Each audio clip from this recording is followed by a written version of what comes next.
أعوذ بالله من الشيطان الرجيم. بسم الله الرحمن الرحيم. إن الله وملائكته يصلون على النبي يا أيها الذين آمنوا صلوا عليه وسلموا تسليما. اللهم صل على محمد وعلى آل محمد كما صليت على إبراهيم وعلى آل إبراهيم إنك حميد مجيد. اللهم بارك على محمد وعلى آل محمد كما باركت على إبراهيم وعلى آل إبراهيم إنك حميد مجيد. கண்ணியத்திற்குரிய அல்லாஹ்வின் அடியார்களே, ரபீஉல் அவ்வல் மாதம் நபி ஸல்லல்லாஹு அலைஹி வஸல்லம் அவர்கள் பிறந்த மற்றும் இறந்த இந்த மாதத்தில் நபி ஸல்லல்லாஹு அலைஹி வஸல்லம் அவர்களை பற்றி அல்லாஹ் தஆலா குர்ஆனில் எப்படியெல்லாம் பேசியிருக்கின்றான், அவர்களை எப்படியெல்லாம் கண்ணியப்படுத்தியிருக்கின்றான் என்பதை பற்றி தொடர்ச்சியாக நாம் பார்த்து கொண்டு வருகின்றோம். அதனுடைய கடைசி பகுதியாக, அதனுடைய இறுதி பகுதியாக நபி ஸல்லல்லாஹு அலைஹி வஸல்லம் அவர்களுடைய இந்த விஷயம் நான் ஆரம்பத்தில், அதாவது 16-17 நாட்களுக்கு முன்னால் இந்த தலைப்பை துவங்கும் போது நான் சொன்னேன், ஒரு சாரார் நபி ஸல்லல்லாஹு அலைஹி வஸல்லம் அவர்களை புகழ்கிறோம் என்ற பெயரில் அளவு கடந்து எக்ஸ்ட்ரீம் லெவலில் தாண்டி போயிட்டாங்க. இது ஒரு சாரார். இன்னொரு சாரார் அவர்களுடைய புகழ்ச்சியை செய்யக்கூடியதை, தவறுகளை நாங்கள் தடுக்கிறோம் என்று சொல்ல வந்து அவர்கள் ஒட்டுமொத்தமாக நபி ஸல்லல்லாஹு அலைஹி வஸல்லம் அவர்களுடைய கண்ணியத்தை குறைத்து விட்டார்கள் என்ற இந்த இருவர்களும் மார்க்கத்தின் அடிப்படையில், குர்ஆன் சுன்னாவினுடைய அடிப்படையில் சரியானவர்களாக தோன்றவில்லை. மாற்றமாக நபி ஸல்லல்லாஹு அலைஹி வஸல்லம் அவர்களுடைய கண்ணியம் அல்லாஹு தஆலா எப்படி கண்ணியப்படுத்தியிருக்கின்றானோ அதை நாம் சரியாக புரிந்துணர வேண்டும் என்பதைத்தான் இத்தனை நாட்களாக குர்ஆனிலிருந்து அல்லாஹு தஆலா நபி ஸல்லல்லாஹு அலைஹி வஸல்லம் அவர்களை பற்றி பேசி இருக்கக்கூடிய விஷயங்களை நாம் தொடர்ந்து பார்த்து வருகின்றோம். ஒரு சிறிய உதாரணத்தை உங்களுக்கு நான் கூறிவிட்டு செய்திக்குள் செல்கின்றேன். தந்தை பெரியார் என்று ஒருவர் வாழ்ந்து வந்தார். ஒட்டுமொத்த நபர்களுக்கும் பரிச்சயமானவர். இவரை பற்றி யாரிடத்தில் கேட்டாலும் கடவுள் மறுப்பாளர் என்று இவரை சொல்வார்கள். அதே நேரத்தில் தந்தை பெரியாருக்கென்று ஒரு சாரார் இருக்கிறார்கள். அவர்களை மிக உன்னதமான தலைவராகவும் வழிகாட்டியாகவும் ஏற்றி இருக்கிறார்கள். அரசாங்கத்தினுடைய பல அலுவலகங்களில் தந்தை பெரியாருடைய புகைப்படம் இருப்பதை நீங்கள் பார்க்கலாம். பகுத்தறிவு பகலவன் என்றெல்லாம் அவரை புகழாகாரம் சூட்டி சொல்லக்கூடியதை இந்த தமிழகத்திலே நீங்கள் காண முடியும். இப்போது நாம் சொல்ல வரும் செய்தி என்னவென்றால், தந்தை பெரியார் அவருடைய பிறப்பிலிருந்து அவருடைய இறப்பு வரைக்கும் பலதரப்பட்ட கொள்கைகளில் அவர் மாறி மாறி வந்திருக்கிறார். ஆனாலும் எப்போதும் ஒரு புரட்சியாளருடைய கொள்கை என்ன என்பது அவருடைய கடைசி நேரத்தை வைத்து முடிவு செய்வார்கள். அப்படி தந்தை பெரியாருடைய கடைசி தருணம் நிலை என்னவாக இருந்ததென்றால், மக்களுக்கு மத்தியில் இருக்கக்கூடிய ஏற்றத்தாழ்வை வேற இருக்க வேண்டும். மக்களுக்கு மத்தியில் இருக்கக்கூடிய இனபேதம், சாதி பேதம், இந்த விஷயத்தை கொண்டு எவர்கள் மனிதர்களுக்கு மத்தியில் மனிதர்களாக உருவெடுத்து நான் பெரியவன், நீ பெரியவன், பிறப்பால் நான் பெரியவன் என்று யார் சொல்கிறாரோ இது இல்லாமல் ஆக்க வேண்டும் என்பதுதான் அவருடைய உச்சகட்டமான நோக்கமாக இருந்தது. இதை எதிர்த்து தான் அவர் போராடி கொண்டு இருந்தார். இது போன்ற நேரங்களில் அவர் உச்சகட்டமாக போராடக்கூடிய நேரத்தில் இவருக்கு எதிராளிகளாக இருக்கக்கூடிய இந்த இனபேதத்தையும் சாதியவாதத்தையும் ஆதரிப்பவர்கள் என்ன செய்தார்கள் என்றால், தாங்கள் செய்யக்கூடிய இந்த ஏற்றத்தாழ்வுக்கு கடவுளை கை காட்டினார்கள். தந்தை பெரியார் அவருடைய கொள்கையில் சரியானவராக இருந்திருக்க வேண்டும். அதாவது நல்லா புரிஞ்சுக்கணும், விளங்கிக்கணும் விஷயத்தை. தந்தை பெரியாருடைய இந்த சப்ஜெக்ட் மக்களுக்கு மத்தியில் ஏற்றத்தாழ்வை விதைப்பதையும், மக்களுக்கு மத்தியில் ஏற்றத்தாழ்வோடு நடந்து கொண்டிருப்பதையும் அதைத்தான் அவர் எதிர்த்து கொண்டிருந்தார்.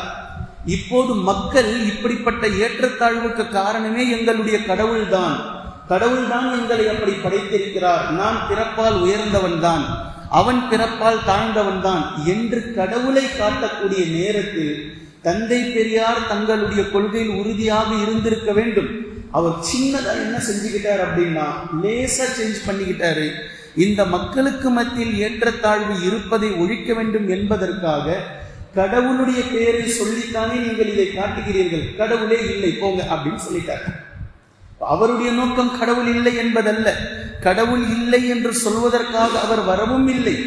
இவர்கள் மக்கள் செய்யக்கூடிய எந்த தவறுக்கு கடவுளை காரணம் காட்டினார்களோ அப்போ அவர் வேற வழி இல்லாம கடவுள் இல்லை என்று சொல்லி மக்கள் எப்படியாவது திருந்த வேண்டும் என்று சொன்ன இந்த வார்த்தை பின்னால் வந்தவர்கள் அவர் ஏன் கடவுள் இல்லை என்று சொன்னார் என்பதை விட்டுவிட்டார்கள். கடவுள் இல்லை என்று சொன்னார், நாத்திகராக இருப்பது என்பது ஒரு பெருமை என்று தவறாக புரிந்து கொண்டார்கள். அவர் சொல்ல வந்த விஷயம் மக்களுக்கு மத்தியில் இருக்கக்கூடிய ஏற்றத்தாழ்வு கூடாது என்பதினால் கடவுளின் பெயரை சொல்லித்தானே நீங்கள் செய்கிறீர்கள், கடவுள் இல்லை என்று சொன்னார். ஆனால் பின்னால் வந்த மக்கள் கடவுள் இல்லை என்று சொல்வதுதான் தந்தை பெரியாருடைய கொள்கை, இப்படி கடவுள் இல்லை என்று சொல்வதுதான் பகுத்தறிவு என்று சொல்லிக்கொண்டு மக்கள் கிளம்பி இருக்கக்கூடிய விஷயம் எப்படி நாம் பார்க்கிறோமோ இதே போன்றுதான் ஒரு சப்ஜெக்ட். இந்த சப்ஜெக்டில் எந்த விஷயத்தில் மக்கள் தவறு செய்கிறார்களோ அந்த தவறை மாத்திரம் சுட்டி காட்டினால் போதுமானதே தவிர அந்த தவறை சரி செய்வதற்காக அதனுடைய மொத்தத்தையும் நிராகரிப்பது என்பது இந்த தந்தை பெரியாருக்கு பின்னால் வந்தவர்கள் பிடித்திருக்கக்கூடிய கடவுள் மறுப்பு கொள்கையை போன்றது இருக்கின்றது. எனவே எக்ஸ்ட்ரீம் லெவல்ல யார் போயிட்டாங்களோ அவர்கள் எதை கொண்டு எக்ஸ்ட்ரீம் லெவல்ல போயிட்டாங்களோ அதை சுட்டி காட்டி இது தவறானது மற்றது சரியானது என்று சரியான முறையில் சுட்டிக்காட்டுவதுதான் சரியான முறையாக இருக்குமே தவிர ஒட்டுமொத்தமும் தவறு என்று சொல்வதென்பது சரியான முறை அல்ல என்பதை நாம் விளங்கிக் கொள்ள வேண்டும். இப்போது நாம் எடுத்து வந்திருக்கக்கூடிய இந்த விஷயத்தினுடைய கடைசி விஷயம், அல்லாஹின் தூதர் ஸல்லல்லாஹு அலைஹி வஸல்லம் அவர்களை புகழலாமா புகழக்கூடாதா? இப்போ புகழலாம் என்பவர்கள் ஒரு கட்டத்தினுடைய உச்சத்திற்கு சென்று விட்டார்கள். இந்த உச்சத்திற்கு சென்றவர்களை தடுப்பதற்காக வந்தவர்கள் புகழவே கூடாது என்று ஒட்டுமொத்தமாக தடுத்து நிறுத்திவிட்டார்கள். இப்போது இவை இரண்டுமே குர்ஆன் ஹதீஸினுடைய வெளிச்சத்தில் தவறாகவே தெரிகின்றது. அப்போ குர்ஆன் ஹதீஸினுடைய வெளிச்சத்தில் இருப்பது என்ன? அல்லாஹ்வின் தூதர் ஸல்லல்லாஹு அலைஹி வஸல்லம் அவர்கள் சொல்லிய இதே ஹதீஸை தான் புகழவே கூடாது என்று சொல்பவர்களும் கூறுவார்கள். லா தத்ரூனி அல்லது லா துத்ரூனி கமா அத்ரத்தின் நஸாரா இப்னு மரியம இன்னமா அன அப்துன் ஃபகூலு அப்துல்லாஹி வ ரசூலுஹு. மரியமின் மகன் ஈசா அலைஹிஸ்ஸலாம் அவர்களை அவர்களுடைய சாரார் நஸ்ரானிக்கள் வரம்பு மீறி புகழ்ந்ததை போன்று நீங்கள் என்னை புகழ்ந்து விடாதீர்கள். நபி ஸல்லல்லாஹு அலைஹி வஸல்லம் சொல்றாங்க, மரியமின் மகன் ஈசா அலைஹிஸ்ஸலாம் அவர்களை நசாராக்கள் கிறிஸ்தவர்கள் வரம்பு மீறி புகழ்ந்ததை போன்று நீங்கள் என்னை புகழ்ந்து விடாதீர்கள். நான் அல்லாஹ்வினுடைய அடிமையாக அடியாராக இருக்கிறேன். என்னை நீங்கள் கூறுவதாக இருந்தால் அப்துல்லாஹி வ ரசூலுஹு, அப்துல்லாஹ் அல்லாஹ்வினுடைய அடிமை அடியார் என்று கூறுங்கள், அல்லது அல்லாஹ்வினுடைய அவனுடைய தூதர் என்று நீங்கள் கூறுங்கள் என்று சொல்லக்கூடிய இந்த ஹதீஸ் ஸஹீஹுல் புகாரியில் 3445வது இலக்கத்தில் நீங்கள் காணலாம். அது மட்டும் இல்லை, ஸஹீஹ் இப்னு ஹிப்பானில் 6239வது இலக்கத்திலும் அஹ்மதில் 1154வது ஹதீஸாகவும் இந்த ஹதீஸை நீங்கள் காணலாம். இப்போ இந்த செய்தி என்ன சொல்லுகின்றது என்றால், இந்த ஹதீஸிலேயே தெளிவாக இருக்கின்றது. நபி ஸல்லல்லாஹு அலைஹி வஸல்லம் அவர்கள் மிக அழகாக சொல்றாங்க, மரியமின் மகள் ஈசா அலைஹிஸ்ஸலாம் அவர்களை அவர்களுடைய சாரார் வரம்பு மீறி புகழ்ந்ததை போன்று நீங்கள் என்னை புகழ்ந்து விடாதீர்கள். வரம்பு மீறி என்ன புகழ்ந்தாங்க? ஈசா அலைஹிஸ்ஸலாம் அவர்களை வரம்பு மீறி என்ன புகழ்ந்தார்கள்? வரம்பு மீறி புகழ்ந்தது என்பது அல்லாஹ் ஒருவனுக்கு மட்டுமே எந்த தன்மை இருக்குமோ அந்த தன்மையில் ஈசா அலைஹிஸ்ஸலாம் அவர்களை கொண்டு சென்று வைத்து விட்டார்கள். கடவுளின் பிள்ளை என்றார்கள், கடவுளின் அவதாரம் என்றார்கள், கடவுளிடம் இருந்து வந்திருக்கக்கூடிய குமாரன் என்றார்கள். சில பேர் வகாலு, அதாவது சாலிசா, குர்ஆன் பேசுகின்றது மூன்று நபர்களே பிதா சுதன் ஆவி. வகாலு லா தகூலு ஸலாஸா, மூவரை கடவுள் என்று அவர்கள் எடுத்துக்கொண்டார்கள். இப்படி அவர்களுக்குள்ளாக ஈசா அலைஹிஸ்ஸலாம் அவர்களுக்கு கடவுள் ஸ்தானத்தை கொடுத்து விட்டார்கள். இதுதான் வரம்பு மீறி புகழ்ந்தது. ஈசா அலைஹிஸ்ஸலாம் அவர்களுக்கு எந்த தன்மையை அல்லாஹு தஆலா கொடுக்கவில்லையோ அந்த தன்மையை ஈசா அலைஹிஸ்ஸலாம் அவர்களை மாத்திரமல்ல, உலகத்தில் நீங்கள் யாரை எதை வைத்து புகழ்ந்தாலும் அது தவறுதான். அது ஒரு வரியாக எழுதப்பட்ட வரியாக இருக்கட்டும் அல்லது உங்களுடைய சொல்லாடலாக இருக்கட்டும், அல்லாஹ் ஒருவனுக்கு கொடுக்க வேண்டிய தகுதியையும் அல்லாஹ் ஒருவனுக்கு மாத்திரமே கொடுக்க வேண்டிய பண்பை நீங்கள் யாரிடத்தில் எங்கு வைத்து பேசினாலும் அது தவறுதான். அது மிகப்பெரிய பாவம், அது இணை. அதில் எந்த மாற்று கருத்தும் யாருக்கும் இல்லை. இந்த இடத்திலும் நபி ஸல்லல்லாஹு அலைஹி வஸல்லம் அவர்கள் அதைத்தான் குறிப்பிடுகின்றார்கள்.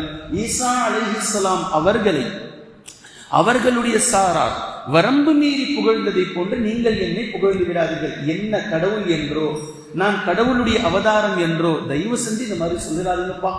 என்னை பற்றி நீங்கள் கூறுவதாக இருந்தால் அப்துல்லா வ ரசூலுஹு என்று கூறுங்கள். இப்ப ஏன் அப்துல்லா வ ரசூலுஹு என்று இந்த இடத்தில் சொல்லக்கூடிய இந்த வார்த்தை பின்னால் வந்தவர்களுக்கு எப்படி புரிந்திருக்கிறது என்றால், நபி ஸல்லல்லாஹு அலைஹி வஸல்லம் அவர்களை நாம் சொல்வதாக இருந்தால் அப்துல்லான்னு சொல்லணும், ரசூலுல்லான்னு சொல்லணும். இந்த இரண்டு வார்த்தைகளை தவிர வேறு எந்த வார்த்தையும் நம்ம பயன்படுத்தவே கூடாது. அப்படி பயன்படுத்தினா அது தப்பாயிடும் என்று விளங்கி வைத்திருக்கிறார்கள். அல்லாஹ் அவர்களுக்கு பூர்ணமான கல்வி ஞானத்தை வழங்கட்டும் இன்ஷா அல்லாஹ். நபி ஸல்லல்லாஹு அலைஹி வஸல்லம் அவர்கள் இந்த இடத்தில் சொல்லக்கூடிய இந்த ஹதீஸ் மிக தெளிவானது. என்னை அல்லாஹோடு நீங்கள் இணைத்து கூறும்போது அப்துல்லா என்றும் ரசூலுல்லா என்றும் சொல்லுங்கள். ஈசா அலைஹிஸ்ஸலாம் அவர்களும் தன்னை அல்லாஹோடு இணைத்து கூறக்கூடிய நேரத்தில் ஃபஅஷாரத் இலை, மரியம் அலைஹிஸ்ஸலாம் அவர்கள் அந்த தொட்டிலின் பக்கம் சுட்டி காட்டினார்கள். மக்கள் பேசினார்கள், காலு கைஃப நுகல்லிமு மன் கான ஃபில் மஹ்தி சபியா, தொட்டிலில் இருக்கக்கூடிய குழந்தை எப்படி பேசும் என்று சொல்லும் போது ஈசா அலைஹிஸ்ஸலாம் அவங்க பேசி முடிக்கல, ஈசா அலைஹிஸ்ஸலாம் தொடருங்கிறாங்க. இந்த தொடக்கம் எங்கிருந்து தொடங்குகின்றது? கால இன்னி அப்துல்லாஹ், நான் அல்லாஹ்வுடைய அடிமை. இப்ப அல்லாஹ்வுடைய அடிமை என்று தொடங்கக்கூடிய இந்த சொற்றொடர் பின்னாடி வரக்கூடியதெல்லாம் அவங்கள பத்தி அவங்களே தான் சொல்றாங்க. தான் யார் இந்த சமூகத்திற்கு என்பதை அவங்களே சொல்றாங்க. இன்னி அப்துல்லா ஆத்தானியல் கிதாப், எனக்கு வேதம் வழங்கப்பட்டிருக்கிறது. இது என்ன பெருமையா இல்ல ஷிர்கா? எனக்கு வேதம் வழங்கப்பட்டிருக்கின்றது என்ற பெருமையை புகழை வேதம் வழங்கப்பட்டிருக்கிறது தான் சொல்லணும். ஆத்தானியல் கிதாப் வஜஅலனி நபியா, என்னை அல்லாஹ் தஆலா நபியாக ஆக்கியிருக்கின்றான். இது பெருமையா அல்லது புகழ்ச்சியா அல்லது இணையா? தன்னை நபியாக அல்லாஹ் தஆலா ஆக்கி வைத்திருக்கிறான் என்பதை நபியை ஆக்கியிருக்கிறான்னு சொல்லணும். பின்பு அதுக்கு பின்னாடி பேசுறாங்க, வஅௌசானி பிஸ்ஸலாத்தி வஸ்ஸகாத்தி மா தும்து ஹய்யா, நான் உயிரோடு இருக்கும் காலமெல்லாம் தொழுகையை கொண்டும் ஜகாத்தை கொண்டும் நான் இருக்க வேண்டும் என்று அல்லாஹ் தஆலா எனக்கு ஏவி இருக்கின்றான்.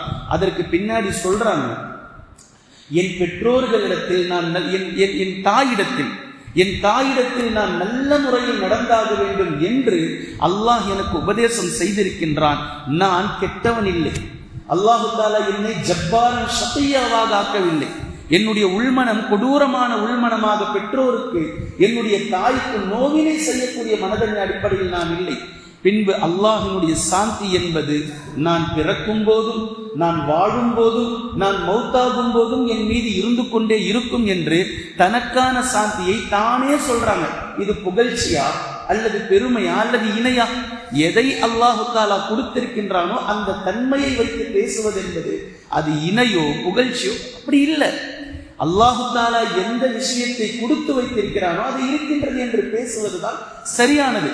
இப்ப இந்த ஹதீஸ் அப்துல்லா மட்டும்தான் சொல்லணும், ரசூலுல்லா மட்டும்தான் சொல்லணும் அப்படின்னா அப்ப குர்ஆன்ல அல்லாஹு தஆலா ரஹ்மத்துல் லில் ஆலமீன் ஏன் சொல்றான்? இன்னக லஅலா குலுகின் அதீம் சொல்லி ஏன் சொல்றான்? லகது மன்னல்லாஹு அலல் முஃமினீன், நபி அவர்களை அனுப்பி முஃமின்களின் மீது நான் உங்களுக்கு உபகாரம் செய்திருக்கிறேன் என்று ஏன் சொல்றான்? ரഊஃப் ரஹீம் என்று அல்லாஹ் தஆலா ஏன் சொல்றான்? நபி அவர்களை ஹரீசுன் அலல் முஃமினீன், முஃமின்களின் மீது பேராசை கொண்டவராக இருக்கிறார் என்று ஏன் சொல்றான் அல்லாஹ் தஆலா? அப்ப அந்த வார்த்தையெல்லாம் எதை குறிக்குது? எந்த தன்மை அவரிடத்தில் இருக்கிறதோ அதை சொல்வது பெருமையோ அல்லது அதை சொல்வது இணையோ நிச்சயமாக இல்லை. மாற்றமாக அல்லாஹோடு இணைக்கக்கூடிய நேரத்தில் அவர் அப்துல்லா தான், அதில் மாற்று கருத்தில்லை. அல்லாஹோடு இணைக்கும் நேரத்தில் அவர் ரசூலுல்லா தான், அல்லாஹும்ம ஸல்லி அலா முஹம்மத், அதில் மாற்று கருத்தில்லை. இன்னும் சொல்ல போனால் ஒரு தெளிவை நான் சொல்கின்றேன் பாருங்கள். இதை நான் பலமுறை சொல்லி இருக்கிறேன். இப்ப இந்த தலைப்பின் கீழாக அதை இணைச்சு பாருங்க. அல்லாஹு தாலா இந்த உலகத்துல எல்லோருக்குமே கொடுத்திருக்கக்கூடிய கிரேடுகளிலேயே உச்சகட்டமான கிரேடு என்பது அல்லாஹ் தன்னை நான் யாருக்கும் அடிமை இல்லை, நான் எஜமானன் என்று சொல்வது அல்லாஹினுடைய புகழ்ச்சி, அல்லாஹினுடைய பெருமை. ஒரு அடிமை நான் அல்லாஹினுடைய அடிமைதான் என்று சொல்வதுதான் அல்லாஹ் அடியார்களுடைய புகழ்ச்சி. அதுதான் சரியானது. அதைத்தான் அல்லாஹு தாலா எல்லா இடங்களிலும் சொல்லி காட்டுறான்.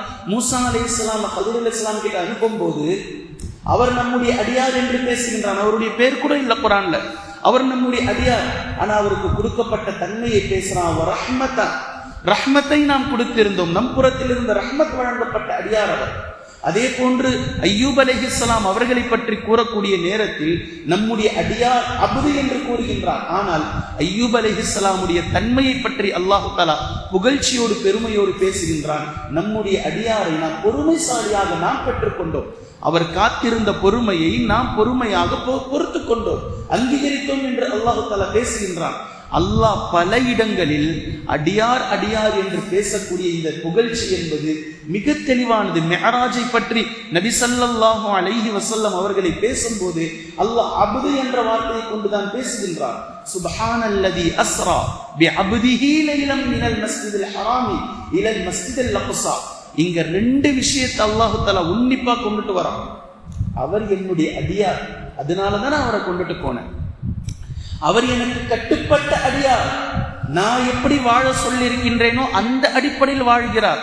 அவருக்கான மிகப்பெரிய மிஅராஜ், யாருக்கும் கொடுக்காத ஒரு அந்தஸ்தை நான் அவருக்கு கொடுத்தேன்.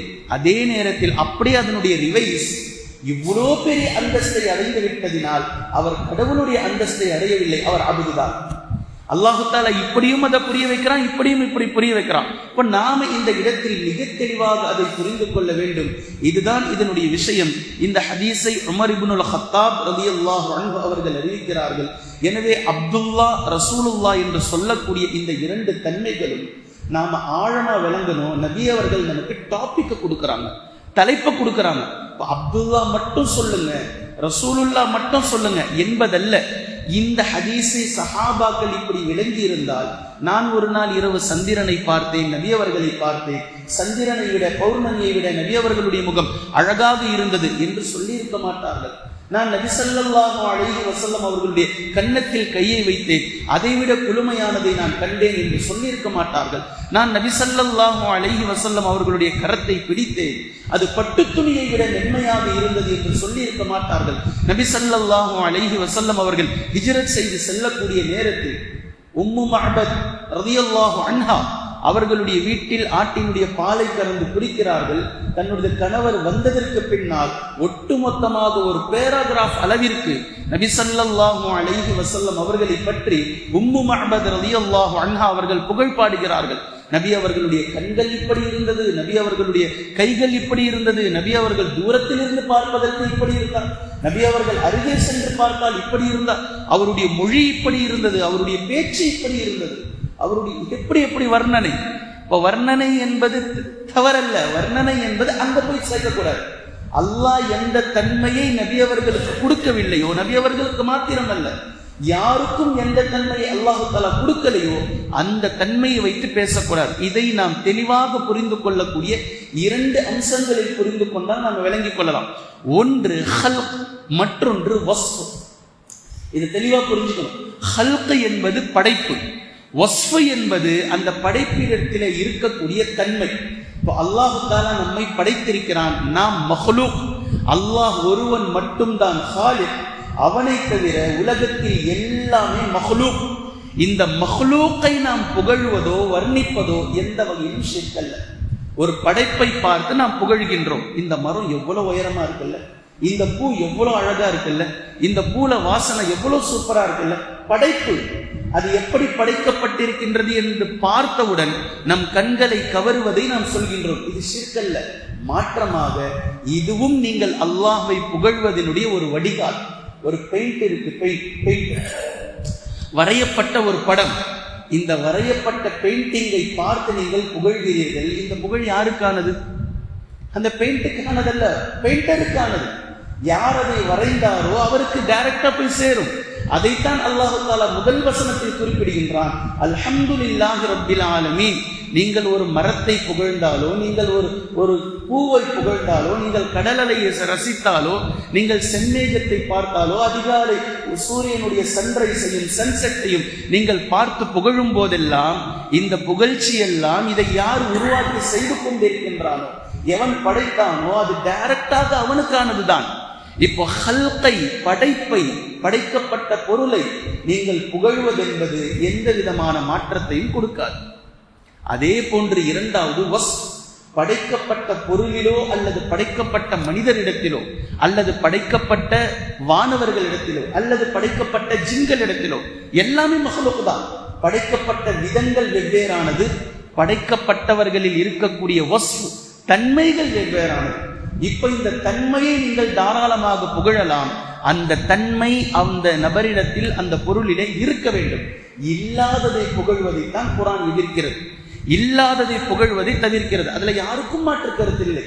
இல்லாததை நீங்கள் சொல்லக்கூடாது. அல்லாஹு தஆலா ஜிப்ரீல் அலைஹிஸ்ஸலாம் அவர்களிடத்தில் என்ன இருக்கின்றதோ அதை கொண்டு புகழாகாரம் சூட்டுகின்றான்.